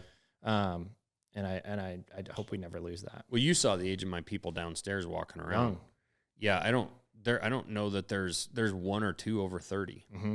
And I've said a lot of times people like to shit on young kids, but we have a phenomenal work group down there. And they work hard, they're responsible, they're great kids. And I would much rather hire a kid that's 25 than a guy that's 45, because I also know that's a kid that might be here for 20 years, 30 years that can help grow this thing. And he could be an executive when he's 45 years old. Like he could be freaking vice president of the company or president. Like it's possible. And I truly believe that. I actually wish that if you want to government programs, if you want to fund government programs and truly help the inner city or places like that, these big cities and the problem you're talking about, I actually have this idea that I wish they would build, say, a giant industrial arts center, and maybe one wall, the back of it, that what I envision is like, there's a plumbing line that comes into the building right there, and there's water, and there's a shutoff valve, right? And you look across the building, and there's a makeshift bathroom that's drawn out on chalk floor, right? And you say, hey, kids, over the next 8 months, we have to build walls, interior walls through this thing.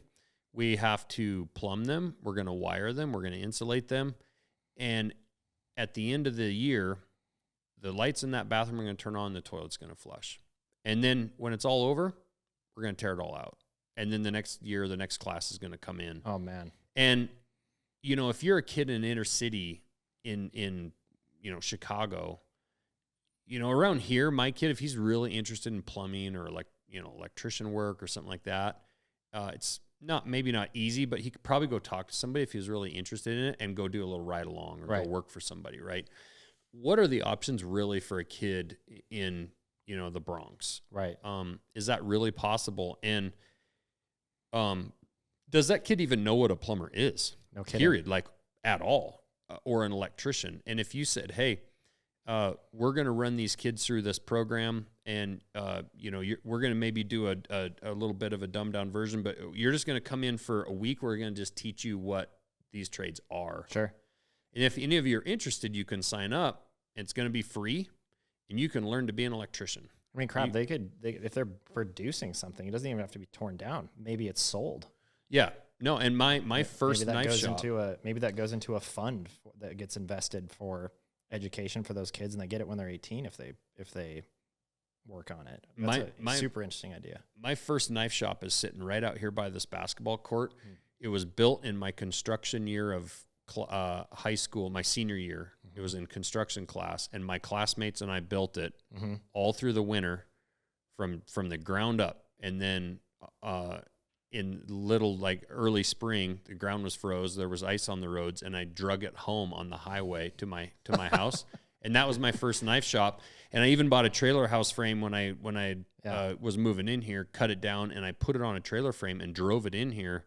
And I worked in that thing for 3 years, but that was built by my high school classmates. That is insane. And that was that kind of a little miniature program where we had all taken wood shop kind of through high school, and your senior year, it was construction class. Sure. And we built, to your point, a 10 by 16 shed, 10 by 14 shed. And it could have been sold, but I paid for all the materials for it, and it was for me. But to your point, they could build a shed, they could build whatever, a tiny home with a bathroom in it, kitchen, and all that stuff, and sell it. And if I'm ever going to support government handing money away and doing programs, like that's a program I could support. 100%. That produces something. And then if you're a high school kid, that you're a sophomore in high school, and let's say you take that class and you do drop out of high school your junior year. At least you have a skill. You're like, I want to go work for an electrician. Right. And I'm going to go get a grunt job for an electrician. I'm going to start there. Start sweeping the floors. And I can guarantee you, you ask almost every contractor these days, if a kid works his ass off for 2 years, he'll be managing somebody. 100%. And in 5 more years, he might literally be the job foreman by the time that kid's 25. Yeah. Like, people are starving that hard for someone who wants to work hard and show up. Yeah. But I just think a lot of the problem with those inner cities is there's no hope, because they don't even know what hope looks like. I agree. There's no vision. There's nothing. It's pure survival. A lot of times you know, the parents not around a lot because they're working at single family homes. It's really unfortunate. Yeah, you're an 11-year-old boy and you're washed up into the gangs by your 16-year-old older brother. There's and it's you need that gang to help support and just protect you in your own community. And the next thing you know, you're selling some drugs, and you know, here you are, you're arrested and you're 17 years old. It's super unfortunate, but I think even a lot of these kids could actually be given a chance to just be shown what it looks like. Yeah. You know, and say like, hey man, you can be making $40 an hour doing that in 3 years. Yeah. Instead of any sort of like collegiate debt or anything like that. It's a way better path. Yeah. Isn't it interesting that even in like a bad situation that those kids are in, and is that they gravitate towards like male role models, even if those male role models are in very bad, like crime. Yeah. If it's like, we need that strong father or mentor figure back in those inner cities so bad. Yeah. And I always say kids want, they want structure. Mm-hmm. They want guidelines. They want a guy to look at them and say, hey, knock it off. Right. Get over here, do this, get to work. Right. They need that firm, fair structure. Agreed. In their life. And that actually shows too that somebody cares about them, and somebody to crack the whip on them. Yeah. If you love somebody, you're not just going to let them do whatever they want. You're going to speak up when you think that they're going to do something that might harm them or affect them negatively. If you don't, do you really love them? Right. Yeah, no, I agree 100%. And I think we throw money at these things with programs in really useless ways that really doesn't actually give them a skill. Like you know, what is that old saying? Like, would you rather hand somebody a paycheck or hand them a skill and a job, right? To make their own paycheck. And what are you going to feel better about at the end of the month? That's right. You know, if I gave you, you know, $2,000 a month for the next 12 months at the end of the year, or I gave you a skill and you made that money at the end of the year, what are you actually going to feel better about at your core, right, in your soul? The thing that gives you a sense of pride and like America's, I think merit being a prime growth engine for America. It's like what you do reflecting back on you, and your merit pushing you forward in life is what people need. Yeah. My 19-year-old daughter right now, she lives in Missoula and she's renting an apartment, and she could potentially be living at home. And she was living at home with her mom, but she's renting her own place right now. And I believe you get a sense of pride that after 3 or 4 months, you turn around, you look, and you're like, I paid for that place. Like, I'm renting that apartment and I did it by myself. Like, that's like, okay, I can build on that. Now, how can I upgrade? Like, I want a better apartment. Okay, well, I need to make some more money. But you can, you know, her car, she bought her car with her 4-H money when she was 15. Yeah. I could have handed her money, but she earned her money through 4-H, and then she bought her car. And then I'll argue with anybody and say that I can guarantee you she took better care of that car because she paid for it. Right. With her own money. I think that's going to be, for me, my mind is just full of fatherhood questions now. I have a little girl, you know, and so I'm like, oh man, how do I teach her this? What am I going to do? How am I going to say this? And, you know, everything I'm reading is like, she's going to have to probably work for what she gets, you know, because if I'm just going to spoil her, I will create a monster. Yeah. And I think that what you just said there, you know, struck a chord with me. I was thinking about that. I was like, man, I'm gonna call up Josh a lot with this whole whole parenting thing for advice. Well, I suck at a lot of things, but I did, and I made some mistakes, but one thing I always be proud of is I did do a pretty good job of parenting, and that was one thing that I always tell people. I think 90% of your parenting is done by the time that kid is 4 years old. Wow. And you know, even really by the time they're 3. And people say the terrible 2s, but to me, it's between 1 and 2. And it's funny because, you know, a small little baby, a small child will manipulate an adult even before they can speak. It's true. And we're already seeing it. And evidence of that. How old's your daughter? She turns 1 in September. Okay. So again, guarantee you probably saw this happen, but I always tell people evidence of that is, let's say they're in their crib in their room, right? And they're sleeping in their room. And then let's say in the middle of the night at some point they start crying, you go grab them, they're crying, you put them in bed with you, they do better. The next night you put them in bed with you 2 or 3 nights in a row. That 4th, 5th night, you go put them in their crib and they start screaming, right? Or you go and get them out of their crib in the middle of the night, you calm them down, you change their diaper, you put them back in their crib. Can guarantee you that little kid is screaming. It wants to be in. Now you take them out of their crib and you take them back to your bed. Bam, they're out. You've just been manipulated by a baby, right? That baby got what it wanted. It wanted to be next to you, right? Right. And that's just a small beginning way, but those little kids can manipulate, and less when they're a baby, but more when they start to, walk around. They can't really talk, but they're walking, but they're looking at you, and it's like, hey, don't touch that outlet, right? Or don't touch that can on the table, and then they touch it. Like teaching them that they can have choices, but then that there's also going to be consequences. Yep. And your word actually means something. And it might be as little as just a tiny little slap on the back of the hand, right, that breaks their heart and they start crying. Sure. But you just gave them, a consequence to their action. And we would always do it where it's like, hey, you can pick up your toys now and then have dinner, or you can have dinner and then pick up your toys. But either way, before you go to bed, you got to have your toys picked up. It's like, well, I want to leave my toys out because I want to use them tomorrow. It's like, no. I need you to pick them up now or after dinner, but it's one or the other. Right. Or, you can get a swat on the butt or a spanking or whatever and still pick up your toys, right? And ultimately they learn like, oh, when I'm given whatever choices, and to me it's good for kids to have choice. Yeah. Okay, well, maybe I'm going to procrastinate. I'm going to do it after dinner. Maybe dad will change his mind. Right. After dinner, no, he's still making me pick up my toys, right? But making them understand that your word means something, but it's fair and it's firm.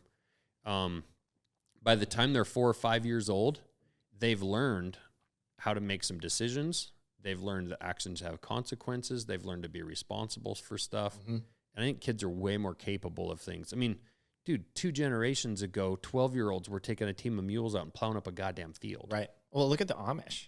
Yeah. I read an article that Michael Easter wrote. I don't know if you've met him yet. Yeah, he's been here, yeah. Oh, awesome. Yeah, love that guy. He wrote an article about the Amish and how they work and how hard they work and how how the kids are when they start working. And it's incredible. It is one of the most interesting societies out there. So they're made of iron. Our friends that own Sweet Pea here in town, they have the septic pumping business and the porta potties. Yesterday morning, my kids and I are walking to the barn to go clean steer pens. 5:30 in the morning, 5:40 in the morning. We're walking to the barn, and we walk around the corner, and they have the hand wash stations by the porta potties. And there's Adam. They're pumping out the hand wash station, and he's got Luke and Henry.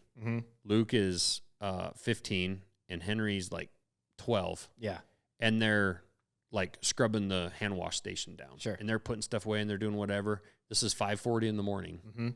And this morning at our camper, I'm out there 5:30 a.m. Adam and Henry are out there, little kid out there working, and his dad pays him every day. You know, he's not using him as a little slave. And that's how it was in my dad's excavation business. My parents, rewarded me for the work, but it was getting up at 5 in the morning. Henry and Luke are getting up at 5 a.m. to go pump shitters. Right? That's awesome. And tell me that's not a kid you're going to want to hire when he's 18. Right. Kids are absolutely capable of it. It's and kids actually want responsibility. Adam's like, hey, turn the pump on, do this, do that. He's not just using them as slaves. He's like, my dad would always, hey, here's a backhoe, dig this hole, do whatever. And sometimes I would screw it up and then he'd come in and fix it. It also makes a kid feel pretty proud of themselves that they were given responsibility. Yeah, it all comes back to merit. Yep. Yeah. Yep. It's I think all of our societal problems all come down to parenting, quite frankly. I agree with you. I think Jordan Peterson, I read in his book, he said you want your child to be socially acceptable by the age of 4. Mm-hmm. Which and then he dives way deep into that. It's like if your child is likable by other adults, they will go out of their way to help them succeed. Yeah. Which is almost like a secret weapon in parenting. is that other adults will help you just 100%, because your child is like trying or is polite or, doesn't throw fits or just is driven. Like when I taught Taekwondo for many, many years. That was my after school job, was coaching. And as well as like getting free training because I coached. Watching the kids who really gave a shit made me such a more motivated coach for that. And you would end up focusing on that child more or that teenager more because you feed off of their passion. Right. And you could tell when parents were so thankful for that. Yeah. And and as an adult, you want to help that kid. You want to help them.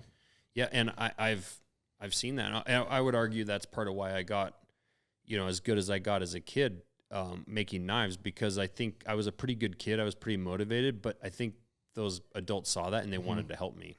And I had tons of help, right? Mm-hmm. But I think it's because they enjoyed that I was interested, I was respectful, stuff like that. And there was never a time that we made a decision based on like, we're not going to go over to Bill's house because, kids might, it's too much of trouble with the kids. Like the kids never affected now we might leave early. Like there's the other thing too. I tell people, like, sometimes I see a kid having a meltdown at 10:30 at night, some house, and the parents bitching about him. Like, you should have left 2 hours ago. Right. You set that kid up for structure, right? A failure, a bedtime. Yeah. And, or you should have gone down into the back room, which is what we would always do, and put them to bed in that house. It's like, no, go get them in bed. They've done really well up until 9 o'clock. They're always in bed at 8:30. You've already pushed them an hour past. Like, they've done their job, put them to bed. Right. Or leave. And we could always take our kids somewhere. And I really do believe that you should be able to take your kids. They should be able to also have conversations with adults. Right. But also learn when to just be seen and not heard. Right. And they learn that they make mistakes with that stuff, right? You're going home and you're like, hey, I know you were joking with so-and-so, but you took it a little too far. You need to be respectful, or you're being a little bit too annoying, or, it's like managing that, and you're molding that piece of clay before you bronze it. Yeah. It's going to be really interesting raising kids. I'm really looking for, it's a different challenge. One, I think for me, because like, obviously, like when you're with just your wife, you're thinking about her and your family, but when you have a kid, you also need to it's like, you can't just take care of the kid. You have to like make sure to take care of your wife too. Like there was this just recently, we've been having, quite a bit of times, like hard time sleeping. And I was like, we can't like sacrifice ourselves for the kid. Right. And because we will become terrible parents, or we'll be more snippy with each other. It's like, we have to figure out how you prioritize the health of the parent so that you can continue to be a good parent. I think in our early part, I think that's one of the biggest lessons I've learned so far. Yeah. Is like, I really need to be better at sleep. I really need to be better about my health. Otherwise, I'm going to not be as optimal as I could be. And that's not good for my wife or my kid. Right. Yeah, no, there's definitely boundaries you have to set. You definitely have to remember each other for sure. And set up intentional breaks, intentional little getaways or dinner or whatever. And then honestly too, intentionally make the kid wait for something until you're done telling your wife about your day. Right. Right. Or she's done telling you about her day. It's like, no, hold on, Johnny. Right. Your time's coming, but let mom finish. Right. That's one thing I always see. I see a lot of times parents just revolve around everything the kid is wanting or doing. And it's like, they can wait. Like, they can even wait in the other room if little Johnny shouldn't hear what mom is saying. Yeah. Like, no, you stay, hang out in here, read this book for a minute. We're going to be in here. We got something that's adult talk. Yeah. But it's good for them to have to wait, and learn patience is a virtue, You know what I'm really excited for you is, like, with your cohort of employees, is when they start having kids. Like at Onyx, right as I left, it was like a baby boom at that place. And over at MTNTOUGH, all of us, well, except for Dustin, his kids are a little bit older, but all of us have kids, and it's just going to be, I think that'll be really cool. I think that'll be a really cool for you, because you have such a young, and then they'll probably start having them around the same time. I don't know why, But all of us at Onyx just started, boom, having kids around the same time. I had been saying for the first couple of years that if you have a kid, you're fired. But Henry now has a very pregnant wife, and I'm trying to decide, do I fire him, or is this going to start a wildfire of babies that's going to run across the shop? Luckily, the wildfire is with all my friends. We've had 4 friends this year that have had kids. Yeah. No, and that's important too. Like you'll have people who understand. Like that, we were the first ones in our group of close friends to have a kid. Yeah. And now it's hilarious seeing all of those other friends go through what we went through. I'm like, we remember that, Yeah. Yeah. And having that support group of people who get it. Keep that little baby virus out of the shop. We don't. The little terror. Yeah. She's like Michelle. If I was you, no, I mean the contagious part of having the baby. Oh, having kids. Now, I'm not calling your actual baby a virus. You got to get these kids downstairs in relationships first. No, I always am giving them shit about when are you going to get in a relationship. And the minute they're in one, I'm always trying to break them up. Like, you need to dump her. You need to dump him. And then the minute they're single for too long, I'm like, what's wrong with you? So I really give a lot of mixed signals around here to try to keep them on their toes. Yeah, you always have to have that you never want people to know what you're going to do. Yeah. Never let them know your next move. Yeah. Right. Well, I got to get back to the fair. I got actually my kids at the fairgrounds. So. Yeah, we went long. I didn't realize it's all the good. time. This is great. It was awesome having you out. We'll do it again. Yeah, thank you so much. This was really good conversation. Where can we find you? I'm on Instagram. Ryan under Big Sky is my handle. But definitely check out Mountain Tough. It's just Mountain Tough MTN Tough _ fitness is the Instagram handle. Just find us there. We're on YouTube. We're on all the usual things. We're testing out Rumble because we like free speech. So check out that platform too. We'll be uploading all our videos there. But yeah, the subscription app is fantastic. Definitely check it out. You can try it for 14 days for free and, see if you like it or not. And no need to pay us if you don't like it. Awesome. Well, thanks, man. Appreciate it. Yeah. We'll see you soon, I'm sure. I'm right down the road. So if you ever need anything or if you ever need marketing, brainstorming, that's my jam. Awesome. Love it. Thanks, brother. Thank you.